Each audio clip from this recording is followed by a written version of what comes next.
Welcome to the Quality Meat Scotland podcast. Industry updates and best practice to promote, support, develop and protect the Scottish red meat sector. Hello and thank you very much for choosing to listen to this. I'm Mark Stephen. In the last episode, we were looking at the training and opportunities available in the meat processing sector. This week, we want to bring it a step closer to the kitchen and focus in on the retail butchery sector. Barry Green is the owner of Cairngorm Butchers in Grantown-on-Spey. Now, Barry started off as an apprentice and worked his way up. Many people, and if I was being honest, I was one of them, probably don't realise that butchery can be a competitive sport, but apparently it can.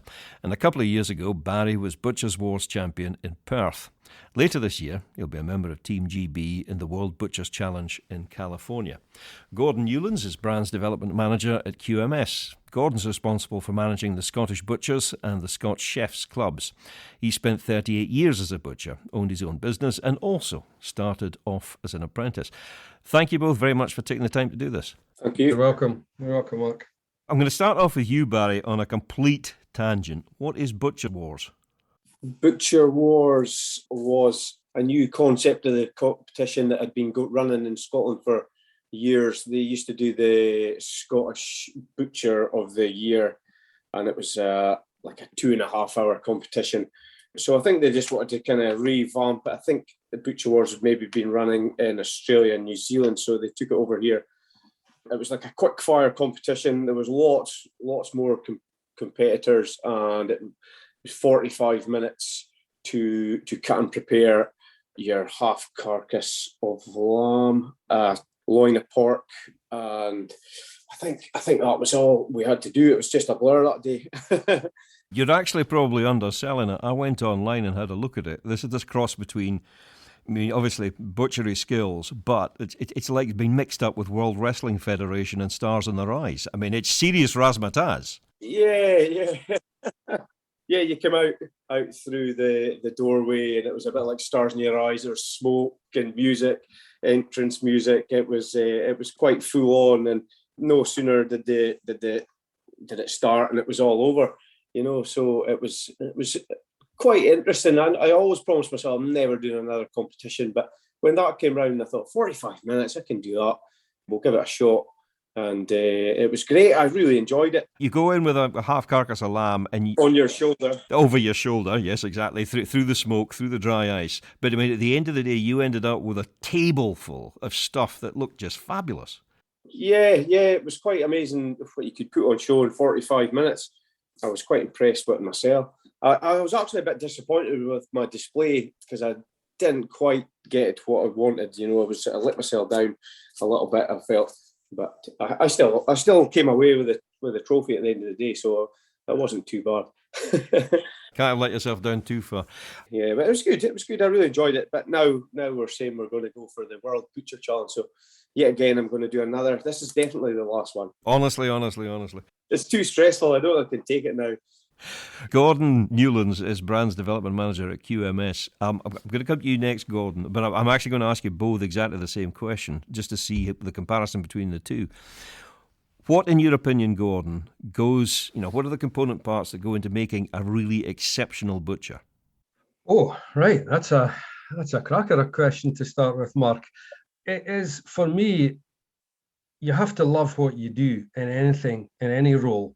And I think for our industry, the butchery industry, you have to live and breathe it. And, Barry just mentioned there that at Butcher Wars, when he was crowned champion, he wasn't entirely satisfied with his finished display.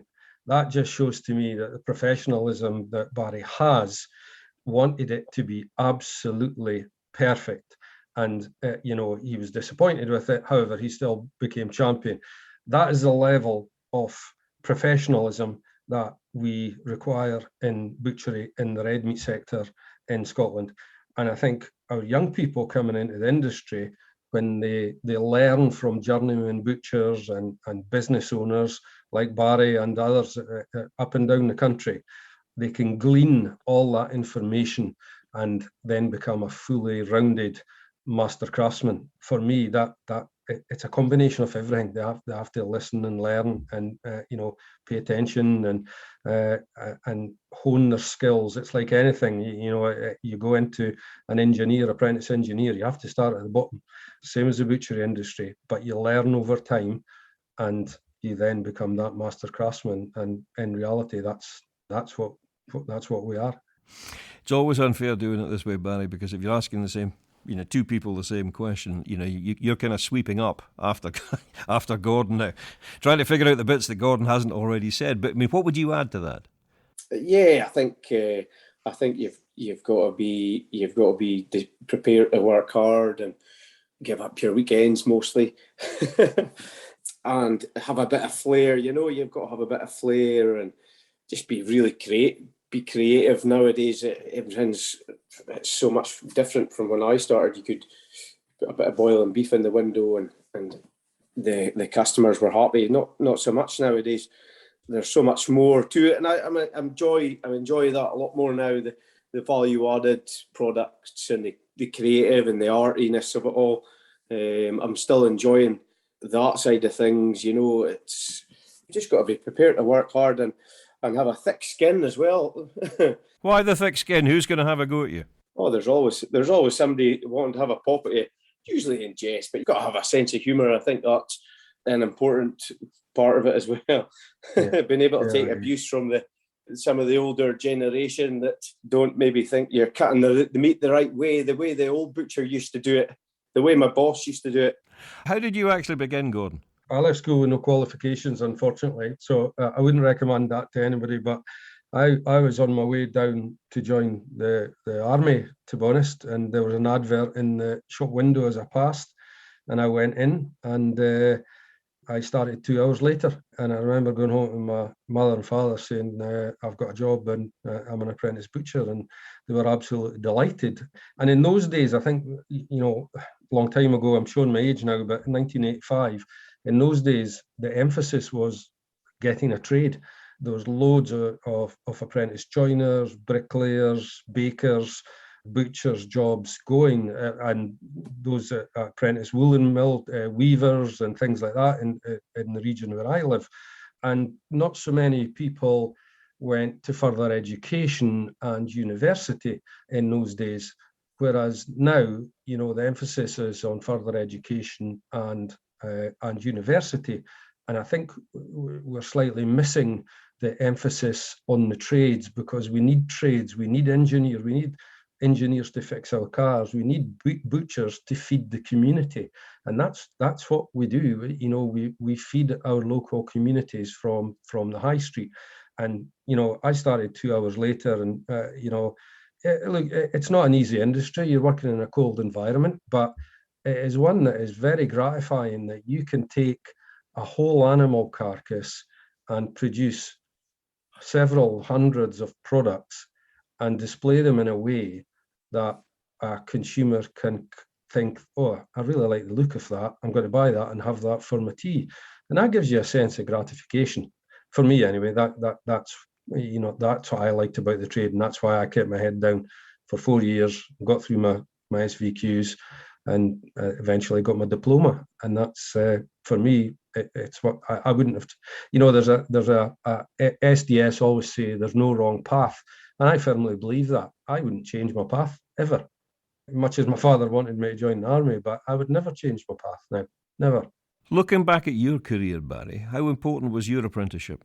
I learned my apprenticeship from very traditional butchers, and it was long hours, and it was great. I loved it. The guy was really skilled, and his son John, he's an assessor now. He's sort of went on to further his career in a different sort of role in the meat industry. But it was really good. I'm still learning now. Apprenticeship, it still seems to be going on. I'm still learning with the running of the shop and that. So it never seems to stop. I wanted to ask you about that too, because aside from very obvious knife skills and things like that, and all the sort of traditional learning that comes with that, what else does a good high street butcher need to be good at? If you're running it as a business, looking at it overall. I think you need to be good at everything. You need to be good at talking to people. You need to be good looking at your margins, and I also think it's good to have a good woman behind you who can do the bookwork, because I'm useless at that. Could work the other way around. Let's not be sexist about it. Yeah, no, yeah. Yeah, I always think it all comes down to teamwork at the end of the day. You need a good team. It's not just one person. So you can't rely on just the one person. So if you can have a great team there, it's half the battle. I'm not great at everything. I'm good at cutting meat. I like to have the banter with the customers. Some of the paperwork side of things is not my forte, shall we say. But when it comes to cutting meat, I like to think I'm getting there. But if you're looking at this overall, Gordon, I mean, trying to run butchers on the high street, I suppose you've got things like costings, health and safety, ordering, accounting, as Barry's mentioned there, inspections, management skills. All that. Where do you pick up those skills? Are there courses available? Yes, there are courses available, of course, but I think that Barry's quite correct. I always say that your two SVQs that you have to go through. I think they're level 5 and level 6 now. They give you a level of what the industry requires. And I always say, once you get through those two SVQs, then that's when the hard work starts, because you have to learn about costing, you have to learn about health and safety, you have to learn about what your EHO, your environmental health officer, requires.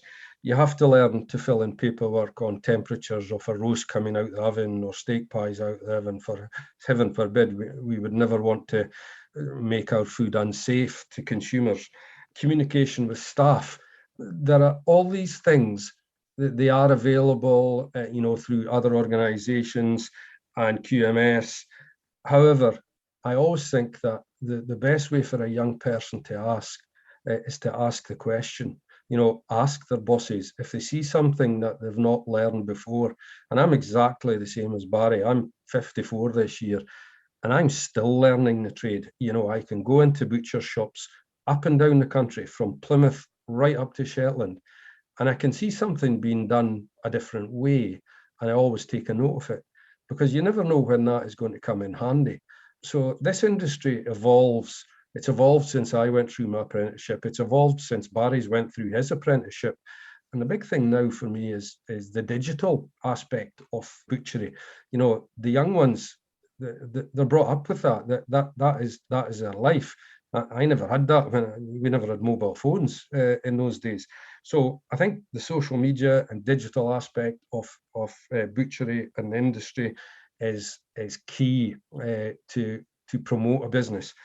But all these things are available. But for young people, they have to ask. Don't be afraid to ask. How can I get that health and safety qualification? How can I go on a course for social media? How can I do a costing on that side of beef? The answers are all there. The people will have them for you, but they just need to ask to make sure that their career progresses. You said earlier that we still need mechanical engineers, we still need butchers and things like that. Is there a shortage of butchers at the moment? Yes, there is a shortage of butchers at the moment, and since Brexit, Brexit has been a contributing factor to that. However, I think we've let a lot of young people slip through the net, and hence we started Skills Development Scotland and Quality Meat Scotland started a joint project on Butchery Careers website, butcherycareers.co.uk, where it's for everybody. It's for businesses, it's for young people looking to get into the industry, it's for parents or guardians of young people to look and see if the industry is for them. On that website, we have 3 inspiring young people in our industry that talk about the industry, what it means to them, and how they are progressing. We've got a section on funding routes for employers, which is very important. And most regions help employers fund an apprentice. And also we've got jobs from processors and independent butchers. And I think as I said before, there was a emphasis on trades when I left the school. What we've done now is we've got links with all the developing young workforce coordinators in all the regions who are all now visible of the butchery careers. So the more we can talk about it and more we can get it out in front of young people, hopefully they can view it as a valued career. And over the next 5 years, we can get young people into the trade and hopefully drive forward our industry. Barry, what are the benefits to, stand this on its head, what are the benefits to a business of actually employing an apprentice? I've had taken a few apprentices on since I started running my own shop, and I've really enjoyed training them and passing on my skills that I've learned. I just think getting somebody like a clean slate and just being able to mould them into the way that you want them to bone things out and carry out the sort of procedures that you want them to do your way, it's quite good. But it's a good way of taking them from sort of a clean slate,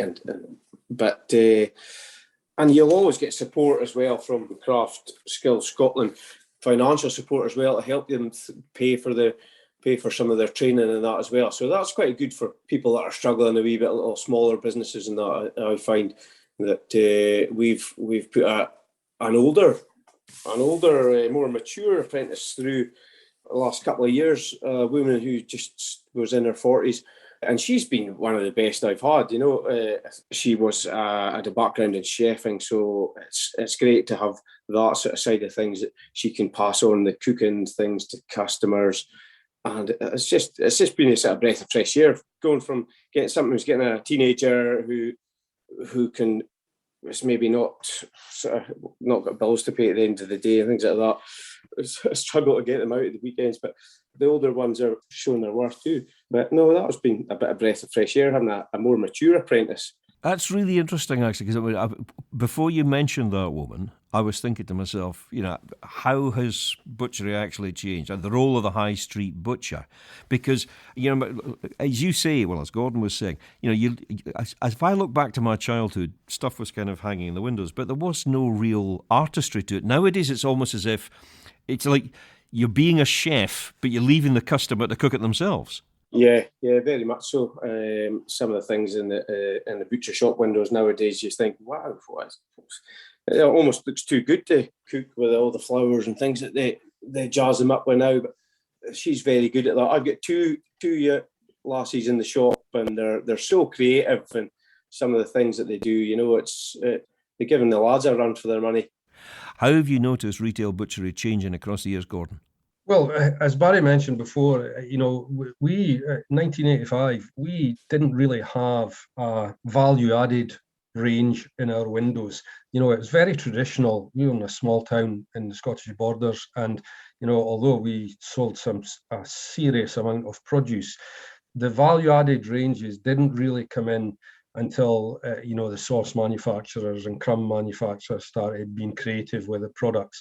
So we were not really adding value to our product in those days. And that is the single biggest thing that I've seen. I think our industry isn't deemed as a sexy industry. However, I do now. I think it is extremely sexy because you've got the likes of Barry Green and people like Wendy Donald, Ariane Bennett, Ryan Briggs, all young people that are absolutely fantastic to create products that gives their consumers the utmost confidence to purchase. And I think that's the biggest thing for me. And we have some extremely good young people that are coming through, and I think in the next 10 years I'll look at it again and something else will change in our industry. And I just think it's evolving all the time. We're learning all the time. But yeah, the biggest thing for me is we didn't have value added in those days. If somebody came in for a sirloin steak, you had to go and cut a sirloin steak off the hindquarter predominantly. And, the youngsters don't get a chance to do that now because everything's cut and placed in the counters. So yeah, it's evolving all the time. But I think it's evolved for the right reasons, 100%. Barry, where do you think it's going in the future?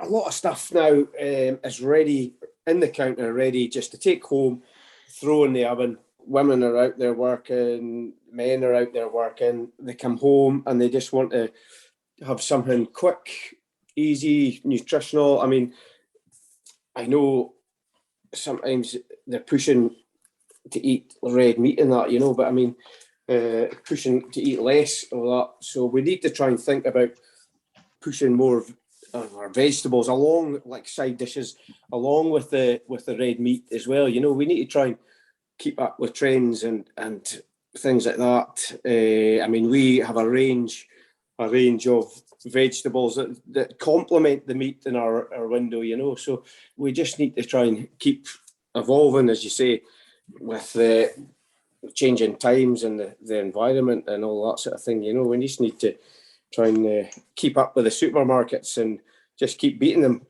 with the quality and the produce we've got. I'm smiling to myself because what you're describing there is, this is what we've done with the meat. Here are the accompanying vegetables, and this is a really nice Shiraz that will go nicely.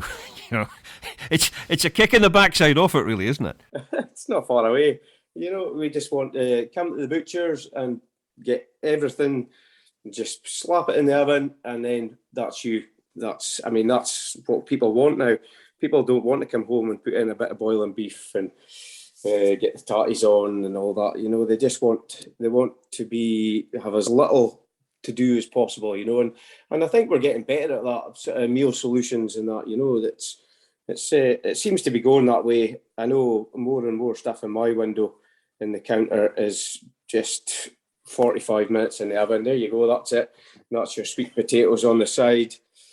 You don't have to think about anything else.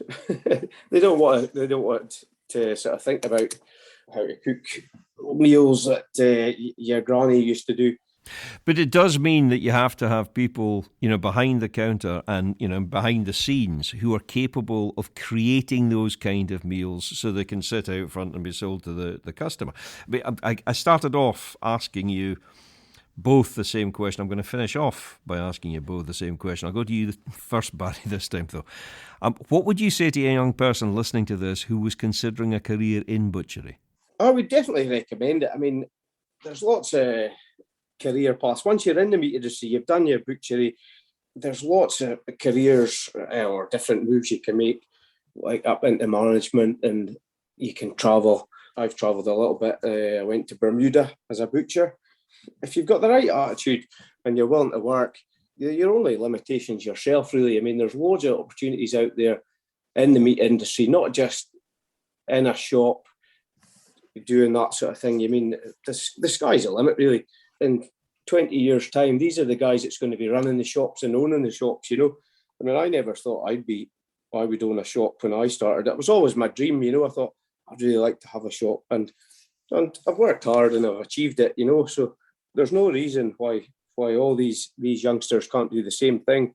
I think there's more opportunities now than there was when I was, so they're the future.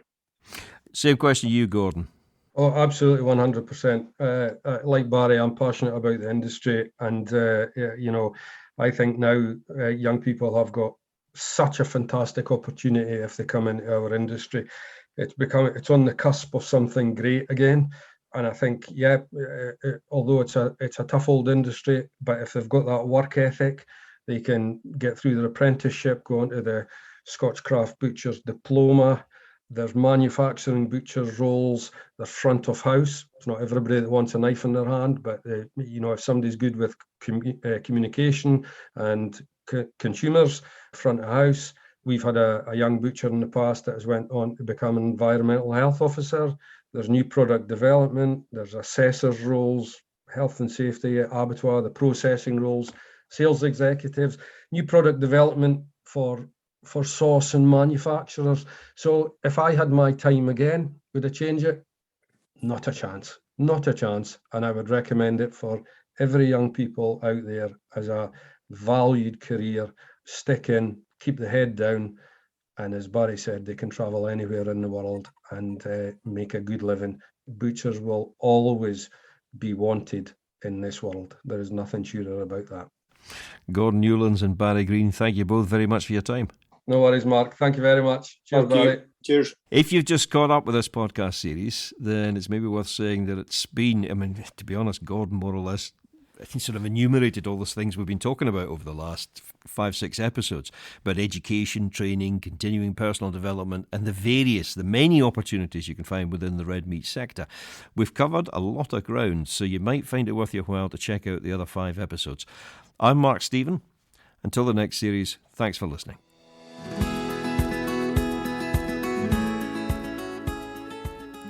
Thank you for listening to the Quality Meat Scotland podcast. For news and to listen back to previous episodes of the podcast, visit qmscotland.co.uk. For Scotch beef, Scotch lamb and specially selected pork recipe videos and inspiration, visit www.scotchkitchen.com or follow Scotch Kitchen on Facebook, Instagram or Twitter.